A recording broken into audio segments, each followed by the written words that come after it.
여러분 만나서 반갑습니다. 저는 정찬호라고 하고요. 지금은 사역하지 않는 무임 목사입니다.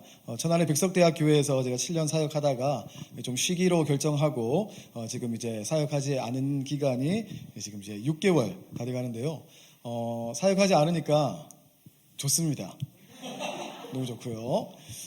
제가 이제 전임을 9년 하다가 이제 쉬는데 일단 새벽기도 하지 않아서 솔직하게 말씀드리면 이렇게 일단 몸과 마음이 편하고 그리고 여러 가지 것들이 좋더라고요. 그래서 제가 뭐 운동도 하고 좀 뭐 책도 많이 또 읽고 영화도 보고 평소에 누리지 못했던 시간들을 가지고 있는데 또 한 교회에서 무임 목사를 이제 초청해서 말씀 전하기가 쉽지 않습니다. 주일날 대단한 용기를 가지신 우리 유대영 목사님이신 것 같고 또 좋은 자리를 허락해 주신 우리 수석교회와 목사님께 감사드립니다. 말씀하셨던 것처럼 2009년에 저희가 처음 만났는데 제가 28의 학부를 처음 갔고요. 그리고 목사님 그때 4학년이었습니다. 이렇게 포스를 뿜뿜 풍기면서 이제 과를 이제 주름 잡고 있을 그때 같이 처음 만났는데 그때나 지금이나 한 15년 지났는데 진심으로 말씀드리는데 똑같습니다. 한결같고요. 그리고 하나님을 앞에 머무르는 태도, 그리고 말씀을 준비할 때 임하는 그 진지한 자세가 한결같아서 참 마음속으로 제 아내한테 몇 번 얘기하는데 존경스러운 마음도 가지고 있습니다. 그리고 제 개인적으로는 좀 부러운 마음이 좀 큽니다. 왜냐하면 모든 보통의 목회자들이 바라는 꿈과 비전이 이제 평범한 공동체를 만들어 꾸려있고 가는 거거든요. 이렇게 좋은 성도들을 만나서 하나님 나라를 아름답게, 그게 뭐 크기가 크든 작든 그것과 상관없이 그 공동체를 꾸리는 것이 개인의 한 사람으로서의 목회자의 꿈인데 저한테는 하나님 그 꿈을 실현시켜 주시지 않으셨어요.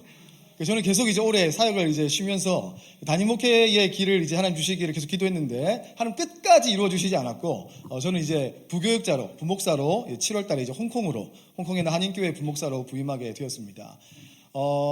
부럽습니다. 부럽고요. 또 목사님 만난 성도들도 부럽고 또 성도들 만난 목사님도 부럽고 수석교회가 하나님 아름다운 나라를 세워가는 공동체 되기를 마음으로 기도하겠습니다. 오늘은 하나님 형상 회복이라는 주제와 제목으로 말씀을 나눌 텐데요. 우리가 이 말씀은 익히 여러분들이 다 아시는 많이 들어보신 말씀입니다. 이 말씀을 토대로서 우리가 어떻게 하나님의 형상을 회복하는 존재로 나아가야 될 것인가 고민하는 시간이 되었으면 좋겠습니다. 우리가 근본적으로 가지고 있는 인간의 질문이 하나 있습니다. 그것이 뭔가 하니 나는 누구인가 라는 질문입니다. 보통은 이제 예전에 뭐 제 또래나 저희 어른 세대들은 청소년기에 이 질문을 많이 가지죠. 이렇게 사춘기를 지나면서 나는 누구인가, 나는 어디서부터 왔고 어디로 가는가에 대한 이 근본적인 삶의 질문을 가지고 살아왔습니다. 근데 요즘은 이렇게 스마트폰 영향인지 모르겠지만 이제 좀 이렇게 청소년들은 그런 질문 많이 하지 않더라고요. 이렇게 대학생, 직장인, 장성에서 이런 질문을 가지기도 하는데 근본적인 인간의 질문인 것 같습니다. 나는 누굴까? 어디서부터 왔을까? 어디로 가는가? 그리고 나는 지금 내가 직장 생활을 하고 공부를 하고 가정을 꾸리고 있는데 잘 살고 있는가에 대한 질문들을 가지죠. 나는 내 삶을 어디에서 의미를 찾고 또 어디에서 만족을 얻는가? 여러분 인간이란 존재가 가지고 있는 근본적인 질문이라고 생각합니다. 동의하시겠지만 인간은 누구나 똑같이 태어납니다. 저기 울고 있던 아이가 나갔네요. 아이로 다 태어나죠. 여러분도 다 그 아이로 태어났고 저도 태어났습니다. 똑같이 자라죠. 성장합니다. 그러면서 각자 인생의 시기는 다르지만 이런 근본적인 질문을 던지는 때가 찾아오기 마련입니다. 그런가 하면 여러분 인간은요 이런 근본적인 질문을 함과 동시에 또 한편으로는 무언가를 따라가는 존재라고 저는 생각합니다. 그 따라가는 존재가 누군가에게는 명사가 될 수도 있겠고요. 또 누군가에게는 동사가 될 수도 있겠고 또 어떤 사람에게는 내가 좋아하는 멘토나 영웅의 인물, 누군 사람이 될 수도 있겠죠. 그리고 이제 이틀 뒤에 우리나라 대통령 선거를 치르는데 또 누군가에게는 내가 따라가는 그 대상이 이념이란 것이 될 수도 있겠습니다. 그리고 많은 사람들은 요즘은 뭘 따라가나요? 돈 따라가죠. 자본주의 시대에 또 이렇게 세속화된 시대에 돈을 쫓아서 따라가고 저희 형이 이제 교회를 안 다니거든요. 예수를 안 믿는데 저희 형이 이제 한 번씩 제가 부산에 집에 부모님 계십니다. 명절 때 가면은 형이 한 번씩 내려오면은 항상 형이 이제 휴대폰을 막 봐요. 저는 뭐 하는지 몰랐는데 나중에 보니까 주식 확인하더라고요. 그래서 이제 저는 뭐 이렇게 저를 잘 모르니까 뭐 주식을 뭐 하고 안 하고 그건 뭐 자유니까 저희 항상 휴대폰을 들여다보면서 저는 이게 무슨 의미인지 몰랐는데 나중에 보니까 이제 폭딱 떨어졌다 뭐 이런 의미였습니다. 우리 많은 사람들이 돈을 쫓아 살아가고요. 또 어떤 사람들은 내가 원하는 어떤 일단의 자리, 그 자리를 쫓아 살아가기도 하겠습니다. 아주 옛날에 호기심 천국이라는 TV 프로그램이 있었는데요. 아시는 분 아시겠지만 이렇게 여러 가지 이제 호기심을 가지고 실험하는 이제 프로그램인데 제가 아주 인상 깊게 본 실험하는 장면이 개미를 잡아요. 그리고 이제 이런 이제 종이 위에다가 전지 위에다 개미를 올려놓습니다. 그리고 개미 앞에다가 이제 검정 색깔 볼펜으로 이제 이렇게 칠하면은 개미가 정말 거짓말처럼 이렇게 그 검정색 선만을 따라갑니다. 의심이 많거든요. 같이 해봤죠. 교회 사람들 같이 전지 준비해가지고 개미 잡아서 실제로 이제 해봤는데 정말 놀랍게도 여러분 개미가 검정색 볼펜을 따라갑니다. 제 기억이 정확하진 않은데 아마도 이제 화학적 반응, 볼펜의 향 냄새 때문이다 뭐 그렇게 기억하는데요. 어쨌든 그렇게 따라가면 선두개미가 그렇게 이제 볼펜을 따라가면 후미개미는 어떨까요? 그대로 따라갑니다. 네. 그 당시에는 그냥 재미로만 생각했던 이 실험이 어쩌면 우리를 대변하는 실험이 아닌가라는 생각을 좀 해보게 되었습니다. 그냥 가는 거죠. 내 삶을, 내 기준, 내 만족, 내 철학 없이 누군가가 살아온 방식에 의해서 보고 들은 대로 그대로 따라가면서 거기서 따라가면 만족을 얻고 따라가지 못하면 만족을 얻지 못하는 인생을 살아가는 존재가 우리가 아닌가. 내가 걸어가는 길이 진짜 길이 어딘지 모르고 또 내 방향성을 제대로 찾지 못한 채 그저 걸어가는 사람들의 삶의 모습대로 나아가는 존재인지도 모르겠습니다. 그래서인지 모르겠는데요. 우리는 누군가가 바라봐야 하는 곳을 바라봐야 됩니다. 그리고 누군가가 소유하고 있는 그것을 소유해야 합니다. 그러지 않으면 불안하기도 하고 그렇지 않을 때에 찾아오는 여러 가지 부정적인 감정들을 가지고 있는 존재라고 생각합니다. 그것이 정말 내가 바라봐야 할 지향점인지 아닌지 고민하지 않죠. 깊이 고민하지 않습니다. 내가 정말 저걸 소유해야 되는 거 아닌가? 여러분, 물론 이제 오늘 저희 아내가 오늘 저 안에 들어가서 좀 다행인데요. 이제 뭐 집집마다 여러분 이렇게 뭐 다 그게 있겠지만 저희 집에도 택배가 많이 옵니다, 여러분. 택배. 와, 여러분 택배. 저는 이 택배 하시는 분들이 정말 대단하신 분들 같아요. 그 노고와 정말 그걸 정말 우리 존경해드려야 됩니다.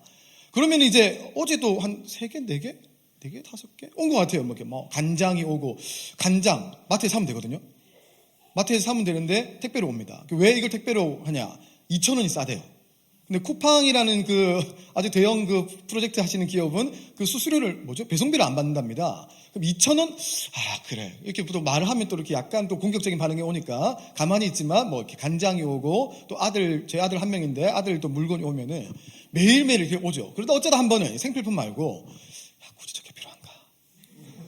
정말 저게 필요한가? 라는 물건들이 올 때가 있으면은 그럴 때마다 이제 각자 이제 성향이 다르지만 이제 저걸 정말 소유해야 되는 것이 맞는가라는 궁금증을 저 혼자 말로 하지 못하고요. 혼자 가지고 있습니다. 네. 어쩌면 다수의 걸음을 쫓아 살아가는 존재가 우리 인간이 아닌가 싶은데요. 연세대에서 심리학을 가르치는 서원국 교수님이란 분이 행복의 기원이라는 책을 썼습니다. 이 책에 이런 내용이 있는데요. 질문을 던졌습니다. 당신의 인생은 무엇 위해 삽니까? 라는 질문을 던졌는데 이 질문에 많은 사람들이 뭐라고 했냐면 제 인생은 행복을 위해 삽니다. 라고 그렇게 우리나라 사람들이 대답을 했습니다. 당연하죠. 우리도 일반입니다. 행복이라는 단어야말로 우리 인간이 가지는 삶에 우선된 가치, 우리에게 필요한 가치라고 생각하고 있습니다. 그래서 여러분들 마찬가지시겠지만 우리는 그 행복을 얻기 위해서 돈을 벌고요. 행복을 얻기 위해서 건강을 이제 준비하고 운동도 하고 행복을 얻기 위해서 또 공부도 열심히 하고 인간관계도 하고 사람들을 만나며 삶의 만족을 얻습니다. 그렇게 이제 보통의 사람은 행복을 얻기 위해 나아가는 존재라고 했는데 이 교수님이 방향을 조금 틀었는데 좀 참 제 개인적으로 공감이 됐습니다. 뭐라고 했냐면 행복은 인간의 인생의 목표가 아니라 인간됨을 누리기 위한 도구로 삼아야 한다. 그러니까 인간은 행복을 위해서 사는 존재가 아니다라는 겁니다. 각자가 추구하는 인생의 가치를 발견하고 그 가치를 향해 나아가는 과정에서 행복이라는 것이 꼬린 지점이 아니라 도구가 되어야 한다. 저는 개인적으로 맞는 말이라고 생각했고요. 신앙인의 관점에서도 우리 견지해야 될 부분이라고 생각을 했습니다. 그렇다면은 우리가 이 말이 제 마음에 받아들여졌고 이 말을 우리가 명제로 하나 받아들이고 오늘 말씀을 나눈다면 그렇다면 행복이 아니라면 인생의 목적, 삶의 이유는 뭐가 되어야 될까요? 다른 사람들은 몰라도요, 예수 그리스도를 우리의 마음의 삶의 주인으로 모신 우리에게 이 질문의 답이라고 한다면 저는 이렇게 답을 삼았는데요. 우리 하나님의 형상을 회복하는 것. 하나님이 본래 의도하셨던 그 본래의 모습으로 회복되는 것이라고 저는 생각을 했고 오늘 주제로 이것을 삼았습니다. 그래서 오늘 우리가 읽었던 창세기 본문과 함께 요한복음의 내용들을 서로 연결하면서 하나님 형상의 회복이라는 주제로 말씀을 나눠보려고 합니다. 태초에 하나님이 천지를 만드셨을 때 그분이 의도하셨고 계획하셨던 것들이 있습니다. 하지만 그 하나님의 의도는 죄가 들어오면서 깨어졌고요. 지금은 사단이, 우리 공중의 권세 잡은 자, 사단을 그렇게 지칭하는데요. 사단이 세상에 왕노릇하고 있습니다. 자기가 주인이 아닌데 주인인 것처럼 행세하고 그 주인 노릇을 하고 있는 존재죠. 때문에 하나님은, 저는 그렇게 생각하는데요, 인간을, 우리를 어떻게 생각하시냐면 사단에게 빼앗긴 하나님의 나라를 회복하는 존재로 우리를 보신다, 저는 생각합니다. 하나님의 형상으로 지음받은 유일한 존재로서 그 형상을 회복하고 하나님이 우리를 지으실 때 본래 의도하셨던 그 목적에 맞게끔 살아가는 것, 그것이 궁극적인 목표가 되는 존재로 하나님이 우리를 부여하셨다 입니다만, 안타깝게도 죄 있는 인간은 스스로 그 하나님의 의도를 깨달을 수가 없습니다. 그래서 우리 하나님께서는 하나님의 의도를 가장 잘 알고 하나님의 의도의 그 목적에 맞게끔 살아갈 수 있는 분, 한 분을 우리에게 보내주셨는데 그분이 바로 우리 주님, 예수님이시죠. 우리 예수님은 사람들이 전혀 몰랐던 하나님의 의도를 너무나도 분명하게 알고 있는 분이셨습니다. 예수님 당시에 2000년 전이죠. 그때 인간은 개인의 도덕적인 상태를 발전시켜서 고유한 존재로 나아가는 것, 그것이 그들에게 가장 고상한 가치였고요. 인간됨의 기준으로 삼았습니다. 그것을 행복으로 그리고 만족으로 삼았던 것이죠. 하지만 우리 예수님은 그렇게 살지 않으셨습니다. 행복이라는 단어를 그 당시에 이루었던 인간됨, 고유함에 대한 것들을 목적으로 삼지 않으셨고요. 자신이 추구하는 그 가치를 향해서 행복이나 일단의 시대적 가치를 도구로, 수단으로 삼으실 수 있는, 그렇게 우리 주님은 도래할 하나님의 나라를 기뻐하는 시민으로 사셨습니다. 하나님의 형상으로 지음받은 존재가 어떤 존재인지를 그분이 너무나도 분명하게 잘 아셨기 때문이죠. 여타 사람들이 살아가는 방식이 아닙니다. 우리가 시대의 한계가 있다, 그래서 시대의 아들들, 시대의 자녀들이란 표현을 쓰는데요. 그 시대의 자녀들로 살아가지 않고 자신에게 허락하신 하나님의 뜻을 깨닫고 그 뜻을 바라보며 나아가셨습니다. 그러니까 행복을 쫓아 살아간 것이 아니라 하나님의 의도라는 것을 쫓아서 걸어가셨죠. 그리고 우리가 아는 것처럼 예수님 걸어가신 걸음의 끝은 십자가였습니다. 우리 예수님은 공생의 기간을 보내면서 당신의 걸음의 끝이 어디인지를 분명히 아셨습니다. 결코 행복하지 않죠. 누가 그 십자가를 바라보면서 내 행복, 내 만족이라고 하겠습니까? 그렇지만 예수님 분명히 아셨기 때문에, 하나님이 당신을 이 땅에 보내신 의도를 분명히 아셨기 때문에 그 의도대로 하나님의 나라를 기뻐하며 걸어가셨습니다. 여러분, 그렇다면 예수님은 분명히 아셨던 그 하나님의 의도, 여러분, 한 사람 한 사람에게 하나님은 어떤 의도를 가지고 계실까요? 여러분은 오늘 일하는 현재를 살아가면서 하나님이 나에게 어떤 의도를 가지고 어떤 목적을 가지고 나를 바라보고 계신다, 여러분 어떻게 살아가십니까?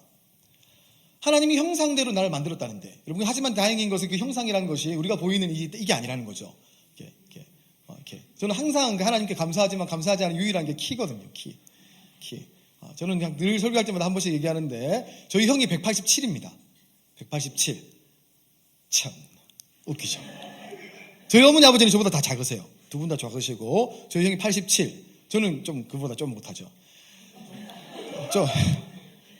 그의 10cm를 낮추고 저의 10cm를 높여줬다면 얼마나 기뻤을까요, 여러분? 얼마나 감사했을까요? 하지만 불행히도 하나님은 그에게 제 10cm를 몽땅 주셨고 20cm를 가져가게 하셨습니다. 정말 불만스럽고 불만족스럽습니다. 하나님의 형상대로 지음받았다는 것은 이런 형상이 아닙니다. 그분의 속성과 그분의 성품을 닮은 것이죠. 여러분에게도 하나님이 그 속성과 성품을 주셨고 그 형상대로 저도, 여러분도 하나님이 주신 것들을 가지고 있습니다. 세상을 다스리라고 말씀하셨고요, 땅에 충만하라 말씀하셨고, 땅을 정복하고 만물을 다스리라는 그 권세를 주신 하나님의 형상이, 이렇게 신학적으로 공유적 속성, 비공유적 속성 이렇게 얘기하는데요. 우리가 하나님의부터 이제 공유되지 못한 비공유적 속성은 전능, 전지, 편재 이런 게 있겠죠. 초능력을 가지지 않는 이상 가지지 못하는. 하지만 하나님 우리에게 공유하신 속성이 있습니다. 사랑, 자비, 용서, 인애, 너그러움, 이런 것들을 하나님 우리 가운데 주셨는데, 여러분은 오늘 저도 그 하나님이 형상으로 지음받은 존재가, 그렇다면 내 삶에, 내 남편에게, 내 아내에게, 내 자식에게, 내 부모님에게, 내 직장의 동료에게, 아파트의 이웃 주민에게 그 형상은 어떤 의미로 지금 내가 구현되고 발현되고 있는가 한번 고민하는 시간 되었으면 좋겠습니다. 태초에 하나님이 천지를 창조하셨습니다. 그리고 6일 동안 만물을 지으셨죠. 그 6일이 뭐 이렇게 24시간이 6일이다 아니다 뭐 이렇게 논쟁이 있지만 어쨌든 우리는 6일이라는 표현을 씁니다. 빛을 지으셨고 대기를 만드셨고 3일째에는 땅과 물과 식물을, 그리고 4일째엔 해, 달, 별, 그리고 물고기와 새, 그리고 마지막 6일째에는 하나님의 형상대로 우리 인간이 지음 받았습니다. 우리 하나님은 당신의 임재를 위해서 그리고 교제하기 위해서 세상을 만드셨고요. 그리고 세상을 만들고 마지막에 교제하기 위해서 우리 인간을 지어주셨습니다. 그리고 하나님은 당신이 만든 창조 세계를 너무나 사랑하시죠. 그리고 직접 돌보셨고 지금도 스스로 하나님이 돌보고 계시다고 믿습니다. 하지만 우리가 창조 이후에 타락이 오죠. 죄가 들어왔습니다. 하나님처럼 되고자 했던 영적인 존재의 교만이 있었고 그 악한 존재의 미혹으로 하나님이 세상을 만들 때에 존재하지 않았던 이 죄라고 하는 것이 만물을 덮었습니다. 로마서 3장 23절 우리가 잘 아는 말씀인데요. 모든 사람이 죄를 범하였습니다. 그래서 사람은 하나님의 영광, 그 영광에 못 미치는 처지에 놓여 있습니다.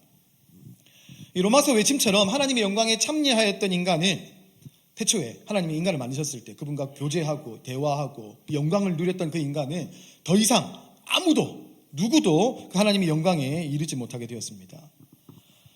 여러분 현재 창조 세계 안에 있는 사람은 누구도 악을 경험하지 않은 인간이 없기 때문에 인간은 하나님의 창조 세계 안에 있는 악이라는 것을 해결할 수가 없습니다. 그래서 예수님이 오셨죠. 2000년 전이었습니다. 하나님이 태초에 천지를 만드셨고 순전하게 만드신 창조 세계에 죄라는 것이 들어왔고 창조와 타락이 있었죠. 그리고 죄가 오염시킨 세상을 새롭게 하기 위해서, 새롭게 창조하기 위해서 새로운 창조의 가능성을 이루고 완성하기 위해서 구속자로 예수님이 이 땅에 오셨습니다. 요한복음 1장 1절인데요. 태초에 말씀이 계셨다. 이렇게 요한복음이 시작합니다. 예수님이 아주 신실한 제자였던 요한이 예수님을 창조주로 묘사하면서 그 복음서를 시작하는데요. 요한복음이 사실 어렵습니다, 여러분. 제가 옛날에 다녔던 부산의 합동축 교회는 남도교회라고 하는데 새 가족들이 오면은 제일 먼저 요한복음 읽게 했습니다. 그래서 그때는 이제 아무것도 모르니까 이렇게 요한복음 읽어야 되나 보다 했는데 나중에 요한복음 읽어보니까 너무 어려운 거예요. 그 새 가족들한테 요한복음을 읽게 한다. 굉장히 폭력적인 일이라는 것을 나중에 생각했습니다. 왜냐하면 여러분 많이 읽으셔서 성경 아시겠지만 마테마가 누가는 예수님의 행적들을 가지고 예수님이 이제 사역하셨던 것들을 좀 이렇게 우리가 읽기 편하게 썼죠. 그래서 이렇게 읽으면 술술 넘어갑니다. 하지만 요한복음은 사복음서 중에 제일 나중에 쓰여졌고요. 예수님의 신성을 강조하기 위해 쓰여진 책입니다. 그래서 예수님이 삼위 하나님의 한 분이시면서 하나님의 아들로 이 땅에 오신 그분이 어떻게 세상을 구원하시는가를 이제 목적을 가지고 기록했기 때문에 요한복음은 사실 저도 굉장히 어렵습니다, 지금. 그래서 여러분 표준 세번역으로 성경을 읽으시는 거는 좀 굉장히 좋은 일이라 생각을 하고요. 개역 개정으로 읽으면 사실 여러분 이렇게 성경 가지고 이런 표현하면 좀 그렇지만 수면제 같은 약간 그렇죠. 저희 어머니가 이제 부산에 있는 권사님이신데 어머니 권사님 축복 한 15년 되셨어요. 저희 어머니 정말 재미있으신 분인데요. 이렇게 저희 어머니가 항상 호언장담, 호기롭게 말씀하시기로 나 성경 읽는다. 전라도 분이시거든요. 나 성경 읽는다. 말 시키지 마라. 이렇게 얘기하십니다. 그리고 이제 갔다가 한 이렇게 5분 뒤에 갑자기 뭐 생각나가지고 어머니한테 어머니 하고 문 열면 어머니가 성경책 보면서 주무시는. 저 과장이지만 아마 요한복음 보면서 많이 주무시지 않을까 생각했습니다. 이건 굉장히 어려운 책이죠. 근데 예수님의 제자였던 요한이 예수님을 로고스로 묘사하죠. 창조 세계에 함께 계셨던 사도 요한은 예수님을 이야기하면서 창조 이야기에 뿌리 내리면서 설명하는데 뭐라고 하냐면 하나님의 창조 세계로 예수님이 들어오셨다. 태초에 말씀이 계셨는데 그 말씀이 다시 인간의 몸을 입고 그 창조 안으로 들어오셨다. 우리가 잘 알고 있는 성육신입니다. 1장 14절에 이렇게 이야기하는데요. 그 말씀은 육신이 되어 우리 가운데 사셨다. 세상을 창조한 태초에 말씀이 계셨고 그 말씀이 육신이 되어서 지금 우리와 함께 계신다. 죄로 오염된, 이미 예수님이 이제 이 땅에 오셨을 때는 죄가 오염된 세상 아니겠습니까? 그 죄로 오염된 세상을 새롭게 창조하기 위해서 하나님이 그 작품을 회복시키기 위해서 직접 삼위 하나님 중 한 분이신 예수께서 성자로 직접 이 땅에 오셨습니다. 그리고 요한복음은 태초에 하나님이 천지를 창조하실 때 엿새 동안에 창조하신 하나님의 창조와 맞닿아서 의도적인 것 같은데, 인간은 결코 구현할 수 없는 그 신의 영역에서만 가능한 6가지의 표적을 요한복음 안에서 나타냈습니다. 한번 이렇게 되어 있는데요. 6개 표적입니다. 2장에 가나의 혼인잔치가 있고요. 4장에 왕의 신하의 아들을 고칩니다. 5장에 베데스다 연못에 38년 된 환자를 고치고요. 6장에 우리가 잘 아는 사복음서에 다 나오는 5,000명을 먹인 오병이어입니다. 9장입니다. 태어날 때부터 앞을 보지 못하는 환자를 고치셨고, 11장 죽은 사람을 살리셨죠. 죽은 나사로를 부활시키셨습니다. 이렇게 요한복음은 1장에 태초에 계셨던 말씀, 하나님이 태초에 천지를 창조할 때 계셨던 성자께서 이 땅에 오셨다를 설명한 이후에 11장까지 6가지의 표적을 소개하죠. 그리고 13장 제자들이 발을 찢기시는데, 예수님이 세상의 왕들은 결코 흉내낼 수 없는, 생각도 할 수 없는 왕이 신하들의 발을, 그런 왕으로서 오신 예수께서 제자들의 발을 씻겨주십니다. 행복이 아니죠. 하나님의 의도를 아셨기 때문입니다. 그 의도를 향해 나아가셨죠. 그리고 19장, 예수님 마지막 하루였는데요.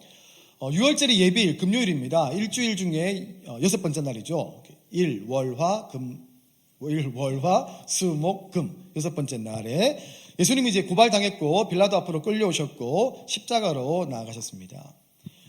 그리고 십자가에서 예수님, 우리 가상칠언의 이제 마지막 얘기인데요. 다 이루었다 말씀하시고 숨을 거두셨죠. 그런데 이 다 이루었다 하는 말씀이 귀를 조금 쫑긋하게 합니다. 창세기였어요. 엿새 동안의 창조를 마친 뒤에 성경의 기록이 예수님의 이 다 이루었다를 떠올리게 하는데요. 창세기 2장 1절입니다. 하나님은 하늘과 땅과 그 가운데 있는 모든 것을 다 이루셨다. 여러분, 구약에 하나님이 천지를 창조하실 때는 다 이루신 창조를 하나님이 마지막에 선언하셨습니다. 그리고 신약에는 예수님이 그의 공생의 모든 기간 동안 사역을 마치시고 하나님의 아들로서의 역할을 다 하시고 숨을 거두시면서 다 이루신 십자가를 선언하시면서 다 이루었다, 이렇게 말씀해 주셨죠. 사도 바울이 나중에 이야기한 것처럼 예수님은 새로운 아담으로 세상을 새롭게 만드셨습니다. 태초에 하나님이 만드신 천지를 새롭게 만드셨죠. 뭘 통해서냐면 십자가를 통해서입니다. 세상을 지을 때 함께 하셨던 삼위 하나님 중 한 분께서 그 십자가에서 직접 창에 찔리고 못이 박히고 죽으시면서 새로운 세상이죠. 어떤 세상이냐면 이제 더 이상 사단이 주인 노릇, 왕 노릇 하지 못하는 세상을 만드셨습니다. 다 이루신 창조를 성부께서 만들어 주셨고요. 태초에 창조할 때. 그리고 죄가 들어왔죠. 타락했습니다. 세상이.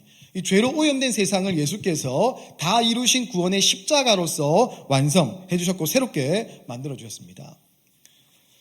그렇다면 예수님이 십자가로 세상을 새롭게 만드셨다라고 한다면은 여기 계신 분들의 대다수는 예수님을 내 삶의 주인으로 모셨겠죠. 예수님이 내 구원자입니다, 내 삶의 주인입니다라고 모셨다면, 세상을 새롭게 만드신 다 이루신 예수를 내 마음속에 품고 있는 존재란다고 한다면, 우리는 예수님 만드신 이 세상을 어떻게, 어떤 관점으로, 또 어떤 가치를 품고 살아가야 할까요?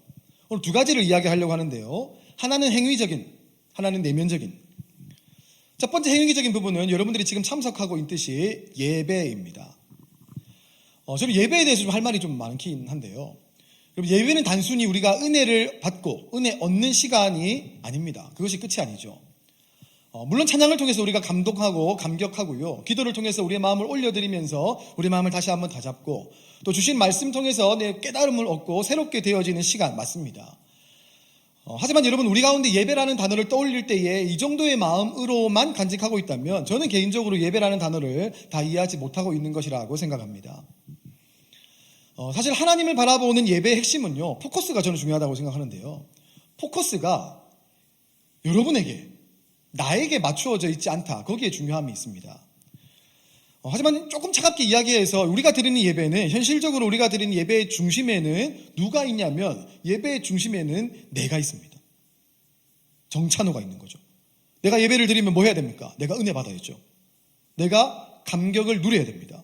내가 위로를 받아야 되고요, 내가 용기를 얻어야 되고 소망도 좀 얻어야 됩니다. 깨달음도 내가 얻어야 하고 내가 무언가 평안한 마음을 가지고 돌아갔을 때, 그리고 이제 때로는 이제 눈물을 흘릴 때, 그래서 눈물을 흘리고 집에 돌아가면 오늘 예배 좋았어, 오늘 예배 잘 들었어. 이 눈물이란, 이것도 좀 이렇게 슬픈 일이긴 한데, 우리가 세상에 얼마나 이렇게 일상에 이렇게 울 수 있는 시간이 없으면, 특히 어른이 되면 더 그렇지 않습니까? 눈물을 꼭 참아야 되고, 또 이렇게 우리나라 남자들 같은 경우에는 이렇게 눈물을 참아야 된다는 게 미덕이라는 게 있죠. 하지만 드라마 볼 때 이제 눈물을 조금 흘리긴 하지만, 저는 최근에 이제 그 폭삭 속았수다를 보면서 오열을 했거든요. 오열. 막. 울면서. 많이 울지만 여러분, 우리가 주일날 예배를 드리면서 울고 집에 돌아갔을 때 느끼는 이제 어떤 그런 카타르시스가 있죠. 하지만 여러분, 조금 차갑게 이야기해서 포커스가 나에게 맞추어져 있는 예배 한번 고민해 볼 필요가 충분히 있다고 생각합니다.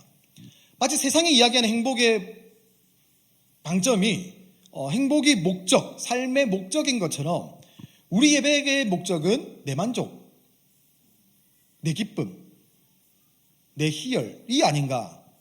좀 차가운 이야기지만 우리 현실이라고 생각합니다. 말씀드렸듯이 여러분, 예배의 핵심은요, 포커스인데요. 그 포커스가 나에게 맞춰져 있지 않은 것, 거기에 있습니다. 하나님이 어떤 분인가? 하나님은 누구신가? 하나님 만드신 나는 어떤 존재인가? 하나님 만드신 세상은 어떻게 돌아가고 있는가? 하나님은 지금 어떤 계획을 가지고 계시고 그분은 어떤 의도로 지금 내 삶을 다스리고 계시는가? 그러면 하나님이 나에게 지금 맡기신 일은 뭔가? 이 한 주 동안에 내가 살아야 되고 견뎌야 될 부분은 뭔가? 이른바 여러분, 청지기의 역할을 내가 잘 감당하고 있는가를 이 예배를 통해서 점검하는 겁니다. 다른 곳으로 가 있는 방향이 틀어진 것들을 예배를 통해서, 우리 찬양을 통해서, 기도하시는 분의 기도를 통해서, 말씀을 통해서, 성도의 교제를 통해서 그 방향들을 맞추어 나가는 거죠.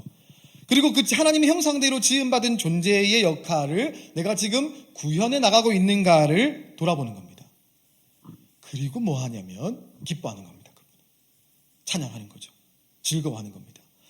여러분이 이제 자녀를 키워보신 분들, 이게 또 장성하신 분들 다 느끼시겠지만, 저는 이제 아이가 지금 이제 3학년 되었거든요. 이 아이를 키우면서 하나님 마음을 조금씩 느끼는데, 저 아이가 이렇게 이렇게 너무 예의를 갖추고, 정말 이렇게 옷을 막 가다 두고 아침에 벌떡 일어나서 옷 다 입고, 아버지 잘 주무셨습니까? 물론 한 번 하면 기분 좋을 것 같긴 해요. 매일 그렇게 하면서, 아버님 어머님 기체호 일양만강하셨습니까? 네. 아버님 어머님의 평강이 저의 평강입니다. 정말 깍듯하게 예를 갖추면서 매일매일 나를 대한다면 좀 굉장히 불편할 것 같아요. 언제 기쁩니까? 솔직하게 얘기할 때죠. 아빠 좋아요. 물론 저 친구가 이제 3학년 되면서 저를 좋아하지 않습니다. 오늘 아침에도 엄마를 꼭 안아주더라고요. 참 기가 막히죠. 요즘 맨날 잘 놀아주는데, 제가 이제 이렇게 쉬니까 얼마나 잘 놀아주는 줄 압니까? 하루에 뭐 이렇게 월수금은 3시간씩 축구하고 야구하고 막 그러거든요. 쉽지 않습니다. 하지만 항상 안아주는 건 어머니밖에 없죠. 엄마 너무 좋아요. 엄마한테 좋은 향기가 나요. 참, 좋은 향기. 난 좋은 향기 안 나나? 나쁜 냄새는 안 돼요. 참, 냄새 매일 샤워하는데. 하지만 여러분, 자녀라는 존재가 하나님이 우리를 바라보실 때 저는 그렇게 생각하는데요. 하나님이 언제 우리를 기뻐하실까? 헌금 많이 하면 기뻐하실까? 아니겠죠. 여러분, 너무 유치한 질문과 답이죠. 그러면 예배 생활 잘하면 기뻐하실까? 저는 아니라고 생각합니다. 그럼 기도를 많이 하면 기뻐하실까요? 아니요. 저는 그거 아닙니다. 언제 하나님 기뻐하시냐면, 저는 개인적으로 생각하는데, 내가 하나님을 기뻐할 때, 하나님이 너무 좋을 때, 감격스러울 때, 하나님 너무 좋아해라고 얘기할 때 하나님이 저를 기뻐하신다고 저는 생각합니다. 여러분, 우리 예배 가운데에 포커스를 그분께 맞춰가는 거죠. 그러니까 내가 위로를 얻고 만족 얻고, 맞아요. 그렇게 하셔야 됩니다. 그게 필요합니다. 하지만 그것이 내 예배의 목표가 된다고 하면은 행복을 삶의 목표로 이야기하는 그도가 다를 게 없죠. 포커스를 그분께 맞추는 겁니다. 그리고 청지기의 역할로서 하나님 앞에서 내가 잘 살아가고 있는가를 점검하면서 이 마음으로 예배 드릴 때 우리가 어디를 바라봐야 하냐면요, 보좌를 바라봐야 합니다. 보좌에 앉아 계신 그 주님을 바라봐야 되는 거죠. 왜 보좌를 바라보냐 하면 그것이 결국 여러분이 그리고 제가 갈 곳이기 때문입니다. 언젠가 우리 주님이 오시겠죠. 다시 오실 재림의 주님. 재림이라는 단어도 참 좋은 단어인데 나쁜 이제 사람들이 많이 쓰니까 이상하게 들리는데, 주님 다시 오시지 않습니까, 여러분? 언젠가는 다시 오십니다. 그 주님 다시 오실 때에 우리가 그 주님과 함께 왕처럼 살아가는 거죠. 어디서 하냐면 예수님의 보좌에서 합니다. 그분의 보좌에 함께 자리를 잡는 거죠. 때문에 여러분, 우리의 정체성은 여러분이 어떤 삶을 사시든, 여러분의 가정에 어떤 형편에 처하고 있든, 어떤 문제와 갈등이 있든 간에 우리의 정체성은 우리는 그분의 보좌로 나아갈 존재라는 것, 그 정체성을 가지고 예배당 문을 여시고 교회에 앉으셔서 예배를 드리고 그 보좌를 바라보며 예배 드리신다면, 고린도후서 5장 17절인데요. 누구든지 그리스도 안에 있으면 그는 새로운 피조물입니다. 옛것은 지나갔습니다. 보십시오. 새 것이 되었습니다. 여러분, 그 마음으로 예배드리면 우리는 이미 새로운 존재가 되었지만 매 주일마다 여러분 한 사람 한 사람이 새로운 존재로 태어나고 거듭나게 된다고 저는 그렇게 믿습니다. 성령께서 그것들을 이루어 주시죠. 그 사람이 그리스도 안에서 드린다면 예배를, 그리고 그 예배 안에서 하나님을 향한 포커스를 가지고 예수님이 계신 보좌를 바라보면서 찬양하고 경배하고 기도하고 말씀을 듣는다면 세상에 여러 가지 일들로 자칫 그을려진, 뒤틀려 있는 우리의 정체성, 저는 제 그 외모에 대해서 한 번도 제 외모에 대해서 비하를 한다거나 어떤 이렇게 자존감이 낮아져 본 적이 별로 없습니다. 저희 어머니가 항상 저한테 잘생겼다고 이렇게 어릴 때부터 우리 잘생긴 아들, 우리 멋진 아들, 사랑스러운 아들 이렇게 말씀해 주셨는데, 결혼을 했는데 제 아내가 저기 뒤에 있는 오빠 못생겼어. 그래서 못생겼다는 얘기 들어본 적이 없는데 제 아내 객관적으로 조목조목 얘기하게 됐습니다. 그래서 진짜 웃음이 나더라고요. 참네. 여러분, 이런 사람이 나쁜 사람이에요.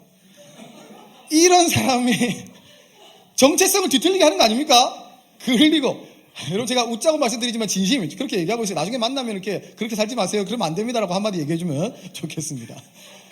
여러분, 세상이 기준이 우리를 뒤틀리게 하죠. 여러 가지, SNS 보면 여러 가지 폐해들이 있지 않습니까? 그래서 요즘에 우리 청년들이 이렇게 꿈과 비전을 상실했던 이유 중에 하나도 그런 연구 결과도 있던데요. 많은 SNS를 하면서 너무 나와 괴리가 큰 세상들을 바라보니까 내 꿈이 아무 의미가 없는 것 같고 내가 바라보는 그 지향점이 큰 의미가 없는 것 같다는 얘기를 많이 들었는데, 그렇게 뒤틀려진 세상을 살아갈 수밖에 없습니다. 우리는 여러분, 죄된 세상이니까. 우리도 마찬가지 아닙니까? 우리 자식들 키울 때 좋은 옷 입혀주고 싶고 또 좋은 이렇게 해주고 싶고 한데 현실이 넉넉하지 않고 이렇게 여력이 없을 때는 그렇지 못할 때 찾아오는 박탈감이 있고 어려움들이 있죠. 뒤틀립니다, 여러분. 그을립니다. 아파요. 내면이 말은 못하겠고 내만 가지고 있는 끙끙 앓고 있는 여러 가지 비교, 우월, 열등, 여러 가지 것들로 아파하고 신음하고 뒤틀려 있는 정체성을 우리가 무엇을 통해서 바로잡아야 되냐면 이 예배를 통해서 바로잡아야 됩니다. 포커스를 잘 맞춰야 됩니다. 내 위로와 내 만족과 내 평안으로 포커스를 맞추면요, 여러분, 그것이 잠시 나에게 위로를 줄 수 있지만 그것이 다시 예배당 문을 밖으로 나가고 집에 갔을 때, 차 타고 걸어갔을 때 집 현관문을 연과 동시에 끝나는 겁니다, 여러분. 그 평안과 위로는 나를 위한 목적이라고 한다면 오래 가지 않습니다. 그분을 향한 것으로 나아갈 때에 저는 성령께서 그 마음으로 살 수 있는 희망을 주신다고 믿습니다. 때문에 여러분, 이 예배를 드릴 때 포커스를 잘 맞추십시오. 찬양할 때, 기도할 때, 또 말씀 드릴 때. 우리 이동욱 목사님 말씀 진짜 열심히 준비하시거든요. 정말 진심으로 말씀을 치열하게 싸우면서 준비하실 때 말씀을. 제가 백석대학교에서 사역하면서 새가족 교육을 제가 5년 했는데, 제가 새가족 교육 할 때 항상 하는 얘기가 뭐냐면, 여러분, 주중에 예배 많이 드리지 마십시오. 제가 이 얘기 항상 했습니다. 제가 다니는 교회는 대학교 안에 있는 대학교여서 새신자, 이렇게 아예 안 믿는 분이 오는 경우는 열에 한 분밖에 없었고, 90%는 교회 다니시다가 여러 가지 이유와 상황으로 교회 옮기신 분들이었거든요. 제가 제일 많이 강조했던 게 뭐냐면, 주중에 오해하지 마시고 들으세요. 큐티 하지 마십시오. 얘기합니다. 하지만 담임 목사님이 제가 이 얘기한 줄 몰랐어요. 큐티 하지 마세요.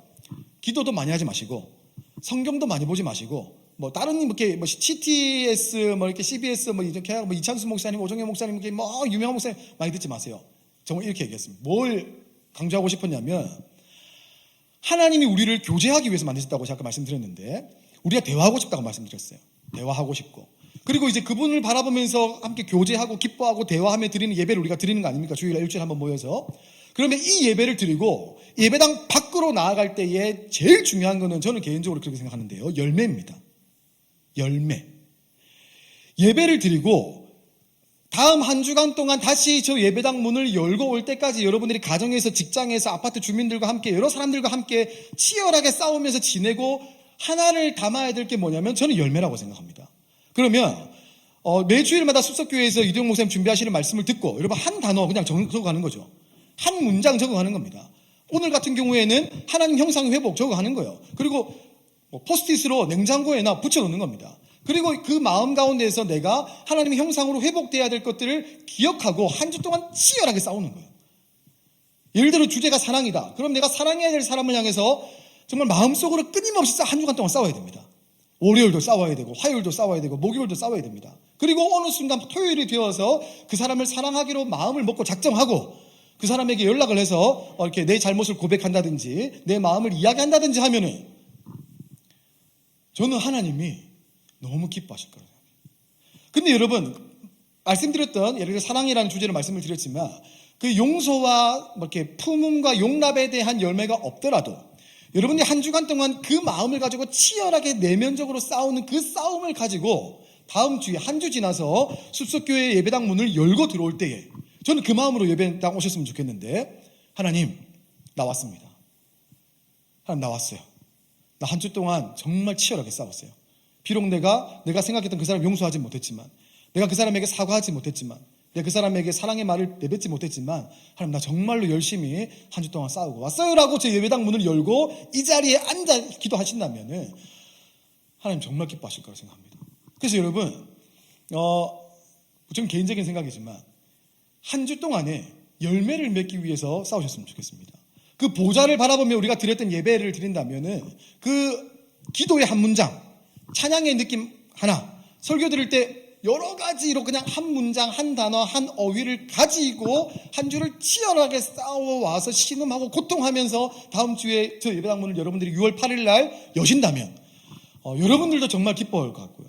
그 마음을 가지고 있는 여러분들을 바라보는 하나님도 굉장히 기뻐하실 거라고 생각합니다. 열매를 맺는 예배. 그 열매가 성공적인 열매가 될 필요 없습니다. 내면적으로 치열하게 싸우는 그 예배를 보좌에 앉아 계신 그분을 바라보며 드리는 예배를 통해서 얻어가신다면 여러분들이 하나님의 형상으로 회복되어지는 은혜가 성령으로부터 주어질 거라 저는 그렇게 믿습니다. 그런가 하면 두 번째입니다. 예수님이 새롭게 세상을 만드셨는데 우리 어떻게 살아가야 하는가? 내면적인 부분인데요. 두 번째는 동력자의 가치라는 겁니다. 말씀드렸듯이 하나님이 세상을 창조하셨고 세상을 우리에게 운영하라 말씀하셨는데 2장 19절에 이렇게 되어 있습니다. 함께 읽어볼까요? 시작. 주 하나님이 주의 모든 짐승과 공중의 모든 새를 흙으로 빚어서 만드시고 그 사람에게로 이끌고 오셔서 그 사람이 그것들을 무엇이라고 하는지를 주셨다. 그 사람이 살아있는 동물 하나하나를 이르는 것이 그대로 동물들의 이름이 되었다. 네. 저기 주황색 표시에 뭐라고 되어 있냐면 이끌고 오셔서라는 부분을 주황색 표시를 했습니다. 저는 이 말씀을 읽으면 이렇게 상상을 하면은 마치 아이가 성장하는 모습을 지켜보는 아버지, 어머니의 마음 같다라는 생각을 저는 계속 하게 되는데요. 하나님이 이제 들의 모든 짐승, 공중의 모든 새를 흙으로 이제 빚어서 이제 만드셨습니다. 이렇게 어마어마하게 만드셨죠. 이렇게 막 엄청 많겠어요. 얼마나 많을까요, 여러분? 동물 막 이렇게 다 만드시고 제일 쉬운 방법은 여기서 뭐 하는 거냐면 아담 와봐 하는 겁니다. 와봐. 여기 동물들이 있어. 이게 많은데 성경에 뭐라고 되어 있냐면 이것도 다 만들었어요. 어마어마한 동물들을 만들고 하나님이 이 동물들을 그 사람에게로 이끌고 오십니다. 저는 이 이끌고 오셨다는 하나님이 성경의 표현이 되게 감동적이었어요. 하나님이 저 같으면 불렀을 겁니다. 이거 얼마나 와봐 하면 되는 거 아닙니까? 그럼 한 명 와가지고 네 하면 이제 여차여차 이름 지어봐 끝인데 하나님이 동물들을 이렇게 그때 동물이 없었겠지만 자 호랑이 빨리 가자 이렇게 토끼 거북이 느리니까 태워줘 빨리 가자 이렇게 오만 대만 동물들을 이제 말 안 듣는 동물들을 다 이렇게 데려가시면서 그에게로 이끌고 가셨죠. 그리고 뭐 하시냐면 얘가 지금 뭐라고 이름 짓나 이걸 보신 겁니다. 그러니까 하나님이 인간을 만들고 기계처럼 어떤 로봇처럼 어떤 권위적으로 그게 아니에요, 여러분. 정말 따뜻하게 다 끌고 가셔가지고 얘가 지금 이 동물들 하나하나를 뭐라고 이름 짓나. 그리고 하나님이 뭐 하셨냐면 부여를 하셨습니다. 이름 짓는 거, 세상 다스리는 거, 위임이라고 하죠. 위임해 주셨습니다. 그래서 여러분, 우리는 아담이랑 다르지 않습니다. 하나님이 우리를 그렇게 만드셨는데요. 좀 거창하게 들으실 수 있겠지만 우리는 하나님하고 공동으로 세상을 다스립니다. 동력자라는 거죠. 하나님과 함께 공동으로 세상을 다스린다는 말이 좀 부담스럽게 들리실지도 모르겠는데요. 어떤 분은 이렇게 말씀할 수도 있겠습니다. 목사님, 저는 그렇잖아요. 저는 저런 분들처럼 힘이 있지도 않고 권세가 있지도 않고 돈도 많이 없고요. 평범한 인간입니다. 때문에 저는 세상을 다르게 만들 수 있는 그런 능력이 아니에요, 없어요 라고 만약에 이렇게 생각하시는 분들이 계시다면 저는 이 생각 자체가 이 죄로 물든 세상에 의한 반영된 결과라고 생각합니다. 여러분, 제가 생각하는 죄의 가장 치명적인 약점이 있는데 그 죄는 등급을 나눕니다. 권한을 나눠요. 높고 낮음을, 우월하고 열등한 것을 죄가 나눕니다. 하나님이 그건 안 나누시거든요. 죄는 그걸 나눕니다. 제가 마지막으로 제 아내 얘기를 한번 할 텐데요. 그 죄악된 세상의 그 어떤 그 등급과 고난을 나누는, 그 등급과 고난을 나누는 안타까운 일이 저희 집에서도 일어납니다. 어떻게 일어나냐? 저희 집은 우유를 마시는데요. 우유의 등급이 나눠져 있습니다. 어떻게 나눠져 있냐? 서울 우유는 제 아들만 마십니다.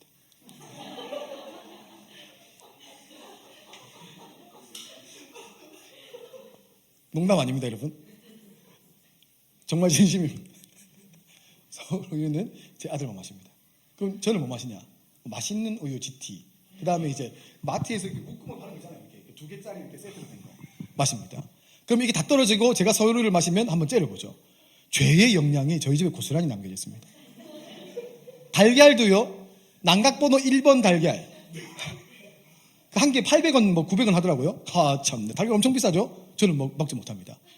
저는 뭘 먹냐? 한 판에 이게 이렇게 5,000원짜리, 6,000원짜리 30알 들은 거, 저는 그거를 이제 먹습니다. 난각번호 1번을 제가 먹는 날이 언제일까? 30알짜리 다 떨어져서 집에 달걀이 아무것도 없을 때, 그때 겨우 눈치 보면서 먹을 수 있어요. 등급과 이 죄악된 세상의 영향이 저희 집에도 고스란히 여러분 먹입니다. 여러분, 제가 이제 웃으라고 이게 사실은 이게 팩트입니다, 여러분. 정말 저희 집에는 그게 존재하고요. 죄는 죄의 치명적인 약점인데 등급을 나누죠. 고난을 나눕니다. 어떤 사람을 높게, 어떤 사람을 낮게, 우월하게, 열등하게 나누는 게 죄의 기능이죠. 어쩌면 그것만 보게 하는지도 모르겠습니다. 그래서 우리 생각이 때에도 내가 높은 자리에 있으면, 영향력 있는 자리에 있으면 하나님과 함께 세상을 다스리고 통치한다는 개념이 어느 정도 마음에 와닿아들여질 것 같다라고 생각을 할 수도 있을 것 같고요. 옛날에 고지론이라는 단어가 이제 한참 유행했던 적이 있었는데, 그렇지 않으면 하나님 나라를 세워갈 수 없다. 목사님, 저는 주부입니다. 저는 학생이에요. 평범한 사원입니다. 대리예요. 제가 어떻게 하나님 나라를 만들어갈 수 있을까요? 라는 마음을 품는 것 자체가 저도 역시 그런 마음이 있는데요. 죄의 영향, 결과 아래 놓인 생각이죠. 그래서 사도 바울은 로마서에서 이렇게 얘기했습니다. 죄가 창조 세계에 미치는 결과들을 이야기하면서 창조 세계가 고통을 받는데 뭐 때문에 고통을 받냐면 죄 때문에 고통받는다, 이렇게 이야기했습니다.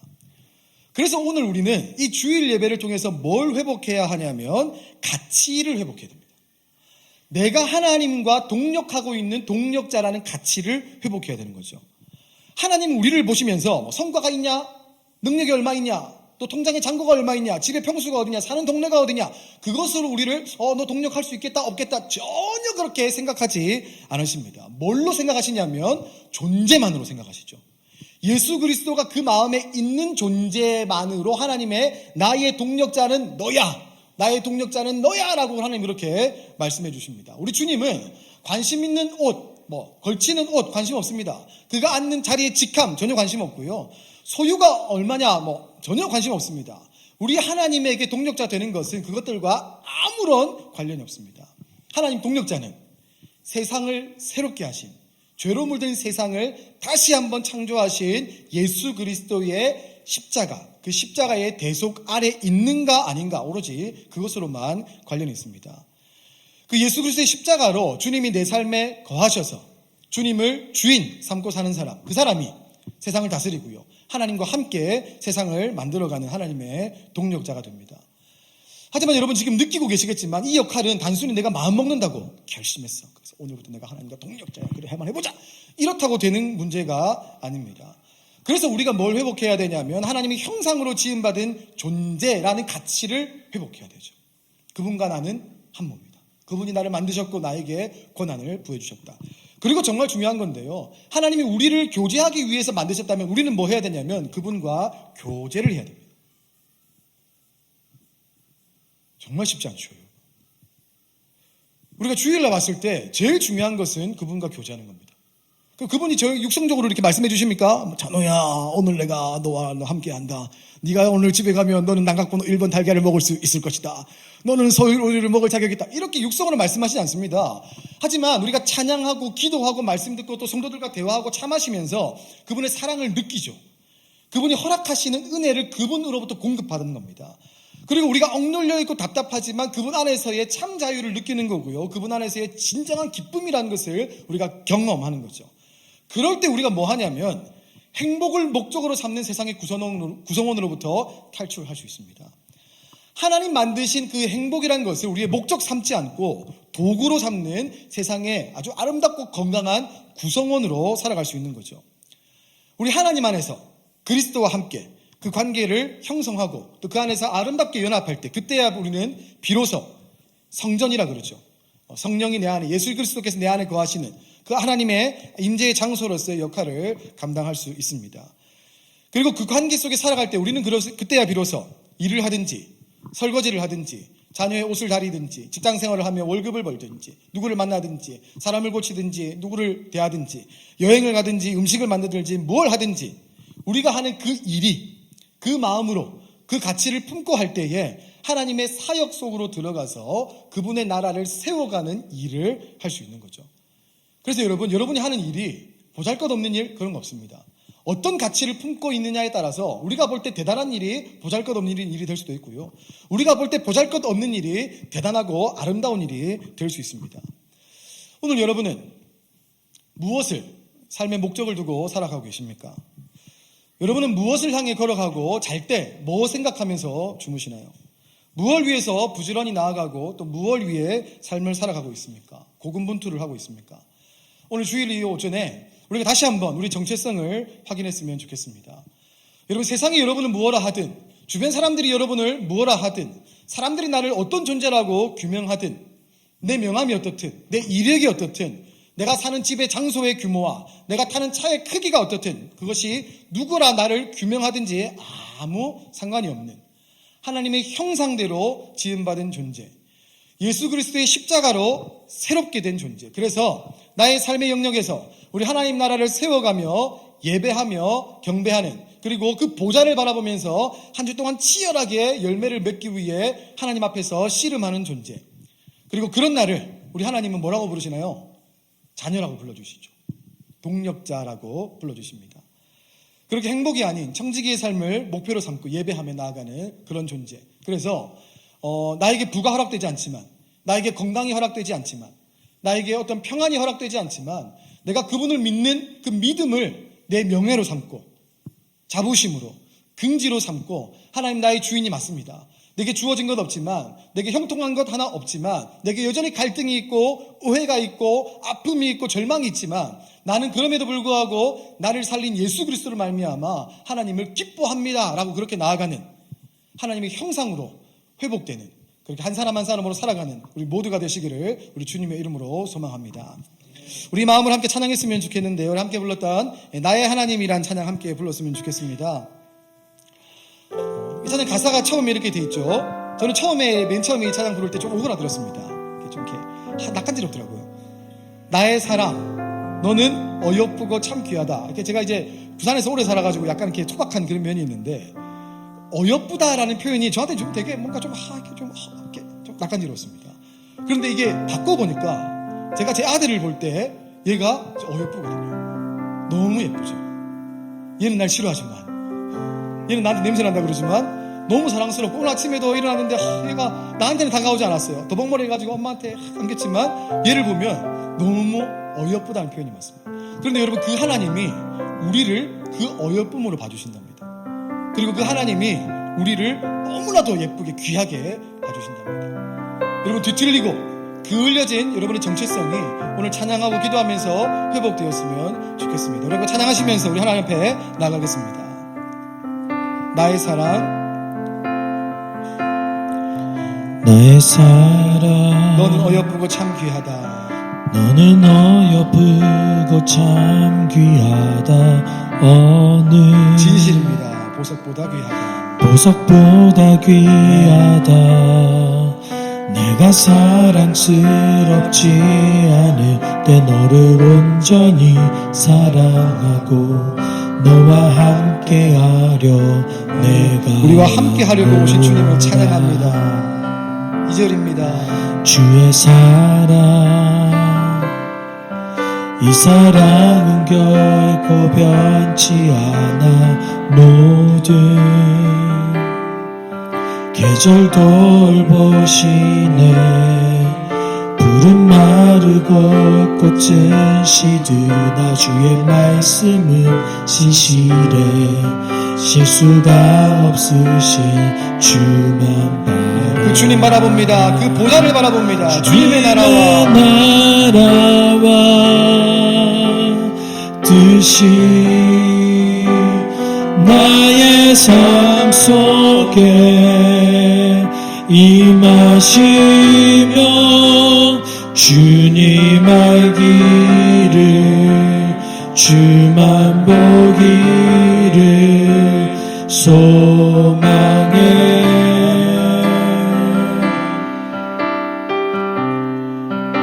거룩히 살아가 힘과 두려움 없는 믿음 주신 나의 하나님 완전한 사랑 찬양해 우리 2절로 고백합니다. 주의 사랑, 이 사랑은 결코 변치 않습니다. 주의 사랑 이 사랑은 결코 변치 않아 모든 계절 돌보시네 푸른 마르고 꽃은 시드나 주의 말씀은 신실해 실수가 없으신 주만 바라 주님의 나라와 주님의 나라와 뜻이 나의 삶 속에 임하시며 주님 알기를 주만 보기를 소망해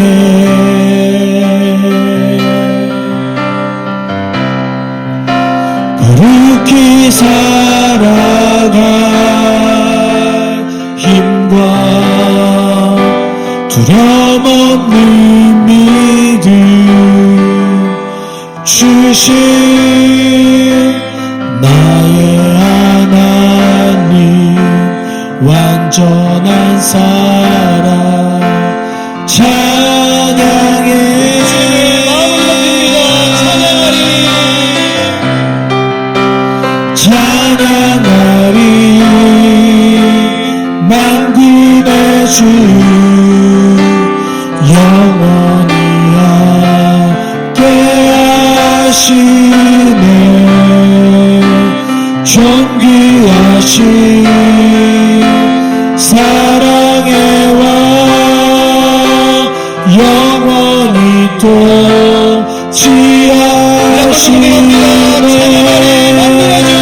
찬양하리 높이를 받아주시옵소서. 만군의 주 주님을 받아주시고 우리의 고백을 받아주시고 우리 한 사람 한 사람의 마음을 주님이 받아주시옵소서. 존귀하신 존귀하신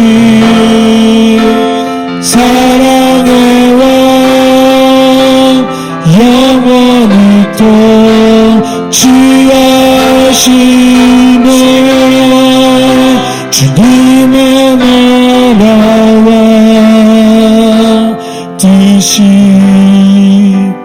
나의 삶 속에 임하시며 주님 알기를 주만 보기를 소망해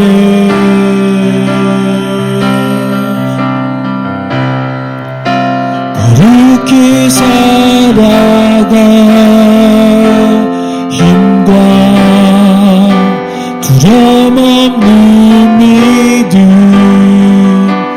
주신 나의 하나님 완전한 사랑 찬양해. 여기서 한번 기도했으면 좋겠습니다. 잠잠히 기도하실 때 하나님, 나는 지금 뭘 위해 살고 있습니까? 내 인생의 가치는 뭡니까? 내 삶의 목표는 또 뭡니까? 하나님, 내 중심 안에는 뭐가 있을까요? 저도 잘 모르겠습니다. 내 마음의 중심에는 누가 자리 잡고 있습니까? 내 마음의 중심에는 또 무엇이 자리 잡고 있습니까? 하나님, 나를 불쌍히 좀 여겨주십시오. 나를 긍휼히 여겨주십시오. 나에게 예수 그리스도 그 주님의 마음으로 나를 충만하게 하여 주십시오. 주님, 나에게 주님의 마음을 부어주시옵소서. 잠잠하게 같이 한번 기도하며 나아가겠습니다.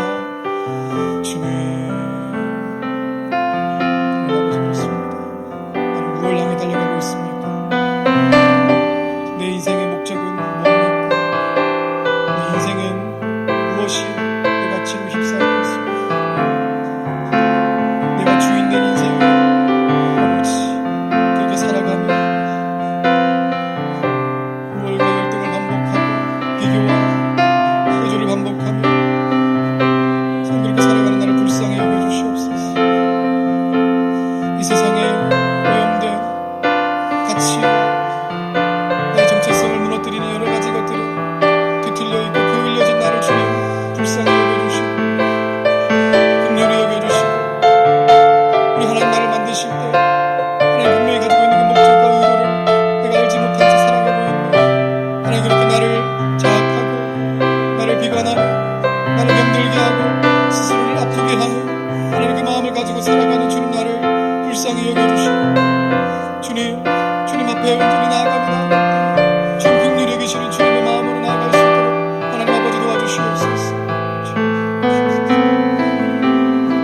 우리 한 번 더 기도하겠습니다. 기도하실 때 하나님, 제가 좀 회복됐으면 좋겠습니다. 내가 진정 하나님의 형상으로 지음받은 존재가 맞다면 그 가치를 회복할 수 있도록 도와주십시오. 나의 주인인 하나님을 온전히 예배할 수 있도록 도와주시고, 그 속에서 하나님을 기뻐하는 기쁨을 찾도록 도와주십시오. 나에게 주어진 일상의 현장에서 하나님의 나라를 세워갈 존재로 살아갈 수 있도록, 하나님의 동력자로, 하나님의 청지기로, 하나님의 아름다운 딸, 아름다운 아들로 살아갈 수 있도록 주님, 나를, 내 내면을, 내 생각을, 내 마음을 회복시켜 주시옵소서. 우리 주여 한번 부르시고 함께 기도하며 나아가겠습니다. 주여, 하나님 아버지, 내가 회복을 꿈꿉니다. 예수 그리스도께서 이 죄악된 세상을 새롭게 창조하시사 그 십자가로 다 이루신 하나님의 역사를 다시 한번 내 마음속에 각인하며 살아갈 수 있도록 도와주시옵소서. 보잘것없는 인생이 아닙니다. 볼품없는 인생도 아닙니다. 하나님이 나에게 너는 예수님 짤이야, 예수를 내가 너에게 주었어, 그 예수와 함께 영원한 하나님 나라를 소유할 수 있는 하나님의 자녀로 내가 너를 삼았다고 분명하게 말씀하여 주실 때, 하나님, 내 인생에 내가 가진 것으로 판단하지 않게 하여 주시옵소서. 내가 가지지 못한 것으로 하나님 판단하지 않도록 도와주시옵소서. 세상의 여러 가지 기준들과 가치들로 하나님 나를 병들게 하지 않도록 도와주시옵소서. 하나님의 형상대로 만들어진 하나님의 형상으로 지음받은 존재로서 하나님 오늘을 살아가기 원합니다. 하나님, 내 예배가 문을 열고 하나님 내가 집으로 돌아갈 때에 다시 한 번 더 주어진 똑같은 일상 속에 살아갈 때에, 그때에서도 거기에서도 주님 회복을 꿈꾸게 하여 주시옵소서. 보좌에 앉을라, 그 보좌에서 하나님 나라를 세워나갈라, 하나님 그 자리를 꿈꾸고 나아갈 수 있도록 도와주시옵소서.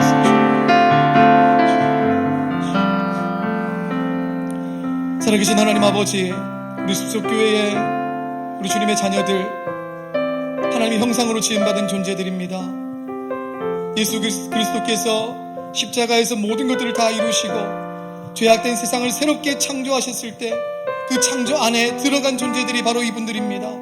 하나님, 우리가 정말 하나님 나라를 바라보면서 뒤틀려진, 또 그을려진 우리의 정체성이 회복되었으면 좋겠습니다. 하나님, 누가 나를 규정합니까? 누가 나를 무엇라고 규정하고 그 기준 삼고 잣대를 세웁니까? 아닙니다. 하나님, 세상이 이야기하는 모든 것들에 내 가치를 두지 않도록 도와주시옵소서. 내가 가진 것으로, 내가 입은 것으로, 내가 소유하지 못한 것으로 소유하고 싶은 무언가로, 인정받는 무언가로, 인정받지 못한 무언가로 나를 평가하지 않도록 도와주십시오. 하나님, 나는 존재 자체로 하나님의 딸이고요, 하나님의 존귀한 아들입니다. 우리 하나님, 나를 어여쁘다 말씀해 주시고 너와 함께 내가 이 세상을 만들어가고 싶다 그렇게 말씀하여 주십니다. 하나님, 이 예배당 문을 열고 집으로 돌아가는 걸음 안에서, 자동차 안에서, 그리고 우리의 대문을 열고 안방으로 들어가고 현관으로 나아가고 거실로 나아갔을 때 달라지는 건 아무것도 없겠지요. 우리가 고민하는 것들 달라지지 않습니다. 우리가 염려하는 것들도 해결되지 않습니다. 그러나 그때에도 하나님 나라의 영원한 보좌에 내 가치를 두는 존재로 살아갈 수 있도록 도와주시옵소서. 오늘도, 화요일도, 목요일도 씨름하게 하여 주시옵소서. 주님의 예배 드릴 때에 그 열매를 맺기 위해서 씨름하게 하여 주시고 싸우게 하여 주시고, 그렇게 하나님의 아름다운 신앙인으로, 그리스도인으로 건강하게 한 걸음 한 걸음 전진할 수 있는 우리 모든 숲속교회 성도들 될 수 있도록 함께 하여 주시옵소서. 바라고 원하긴 하나님 아버지, 이 공동체가 하나님 정말 세상의 많은 사람들에게 따뜻함을 제공할 수 있는, 쉼터가 되어줄 수 있는, 하나님의 평안을 전해줄 수 있는 하나님의 공동체로 세워져 가기를 기도합니다. 한 분 한 분이 내가 교회라는 생각, 하나님 내가 그리스도 안에 있다는 생각으로 함께 서로 사랑하고 연합하며 하나님의 아름다운 나라를 세워가는 복된 교회로 쓰임 받을 수 있도록 우리 하나님 함께 하여 주시고, 그 가운데 이대영 목사님과 모든 성도들이 한 마음으로 성령 안에 하나가 되어서 하나님의 아름다운 나라를 세워갈 수 있는 우리 숲속교회가 될 수 있도록 우리 주님께서 함께 하여 주시옵소서. 지금은 우리 주 예수 그리스도의 은혜와 우리를 아름다운 자녀라 어여쁘다 불러주시는 하나님의 사랑과 우리 안에서 우리를 가치 있게 세워주시는 성령의 은혜가, 내가 하나님의 형상으로 지음받은 존재라는 사실을 기억하며 하나님의 동력자로 이 땅을 명예롭게, 가치 있게, 품위 있게 살아가기로 다짐하고 결정하는 우리 사랑하는 숲속교회 성도들 머리 위에 지금부터 영원토록 함께 있을지어다. 아멘.